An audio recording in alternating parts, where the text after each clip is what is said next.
साधु साधु से भिड़ने को तैयार है, व्यापारी व्यापारी से भिड़ने को तैयार है, कृषक और व्यापारी को एक दूसरे का विरोधी बना दिया जा रहा है, पढ़ने और पढ़ाने वालों को लड़ाया जा रहा है।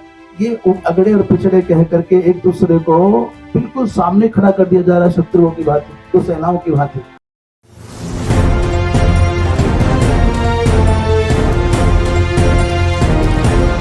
गांधीनगर में होने जा रहा है धर्म और सेवा का महासंगम। महालक्ष्मी महायज्ञ से लेकर रामायण कथा तक होंगे भव्य आयोजन। गांधीनगर के शंकर नगर क्षेत्र में आने वाले दिनों में धर्म साधना और सेवा का भव्य संगम देखने को मिलेगा। श्री सुंदरकांड मित्र मंडल द्वारा अखिल भारत वर्षीय धर्म संघ एवं स्वामी कृपात्री फाउंडेशन के तत्वावधान में एक साथ कई बड़े धार्मिक और सामाजिक आयोजनों का आयोजन किया जा रहा है। इन आयोजनों का केंद्र बिंदु रहेगा एक 100 कुंडीय श्री महालक्ष्मी महायज्ञ, जिसमें वैदिक विधि विधान के अनुसार सैकड़ों विद्वान ब्राह्मणों द्वारा विशाल यज्ञ अनुष्ठान संपन्न कराया जाएगा। आयोजन का उद्देश्य क्षेत्र में आध्यात्मिक चेतना, शांति और समृद्धि का संचार करना बताया गया है। आज के समय में डॉक्टर की फीस और फीस के बाद में जांच, ये दोनों बड़े महंगे होते जा रहे हैं। तो हमारा तात्पर्य है इसमें एक नीचे ओपीडी खोले, इसमें सेवा धर्मी डॉक्टर 10 से लेकर 50 रुपए की मिनिमम फीस में, या संस्था उनको कुछ योगदान दे, वहां पे लोग देखें, फिर वो कोई भी जांच लिखें विश्व स्तरीय मशीनों के द्वारा लगभग निःशुल्क रेटों में ऊपर ही हो जाए। जो प्रॉफिट नो लॉस पे संचालित है, जो नहीं देश का उसको नहीं देंगे। उसी उपलक्ष्य में, या समझो ईश्वर की सारी शक्ति एक साथ हुई, महाराज श्री के सानिध्य में वो कार्य हो रहा था। और यहाँ पे 100 कुंडी महायज्ञ, महालक्ष्मी महायज्ञ और ये वाल्मीकि रामायण यहाँ हो रही है, जिसके हम सब 3 कार्यक्रम। जब शास्त्रीय मर्यादाओं का आवरण ओढ़े होता है तो धर्म हो जाता है। कर्म एक सामान्य संज्ञा है, उसके 2 भाग हो जाते हैं, असत कर्म और सत्कर्म।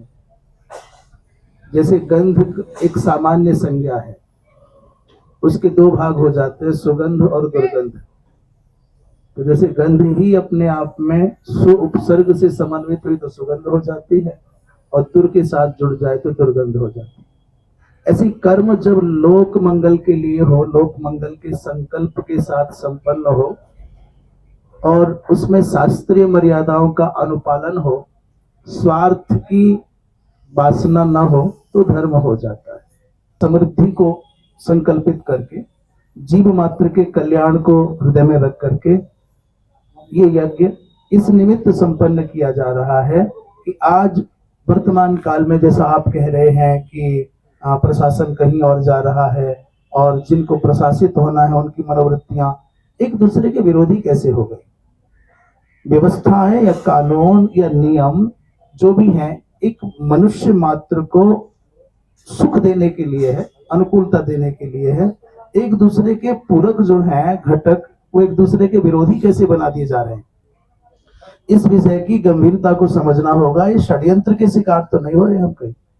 साधु साधु से भिड़ने को तैयार है, व्यापारी व्यापारी से भिड़ने को तैयार है, कृषक और व्यापारी को एक दूसरे का विरोधी बना दिया जा रहा है, पढ़ने और पढ़ाने वालों को लड़ाया जा रहा है। ये अगड़े और पिछड़े कह करके एक दूसरे को बिल्कुल सामने खड़ा कर दिया जा रहा है, शत्रुओं की भांति, तो सेनाओं की भांति। ये समझना होगा कि भारतवर्ष में रहने वाले सभी भारतीय हैं और सभी एक दूसरे के पूरक हैं, सभी एक दूसरे की उन्नति में सहभागी बनने चाहिए। ये कौन है जो षड्यंत्र करके हमको एक दूसरे के सामने खड़ा कर रहा है। ये विवेचन करना चाहिए, विचार करना चाहिए। कुछ ना कुछ गड़बड़ है। जब पता है कि एक दूसरे के हम पूरक हैं, छोटा बड़ा हो सकता है, समृद्ध और समृद्धि अर्थात धनिक और निर्धन हो सकता है, सुंदर और सुंदर हो सकता है, बड़ा छोटा हो सकता है, परंतु एक दूसरे के विरोधी नहीं हो सकते। विविधता ये संसार का सौंदर्य है। मैं कहूं विषमता ये संसार का सौंदर्य, असमानता संसार का सौंदर्य है, संसार की असुंदरता नहीं है। इसी क्रम में गांधीनगर क्षेत्र में श्री घोटेवाला बालाजी आरोग्य धाम का लोकार्पण एवं प्राण प्रतिष्ठा भी की जाएगी। यह आरोग्य धाम आम लोगों को रियायती दरों पर आधुनिक स्वास्थ्य सुविधाएं उपलब्ध कराने की दिशा में एक अहम पहल मानी जा रही है, जिससे स्थानीय निवासियों को सीधा लाभ मिलेगा। डिजिटल डेस्क से हिमांशु वर्मा और ग्राउंड से सोनिया शर्मा की रिपोर्ट। ऐसे ही ताजा जानकारी के लिए ऋषभ टाइम्स को सब्सक्राइब करें।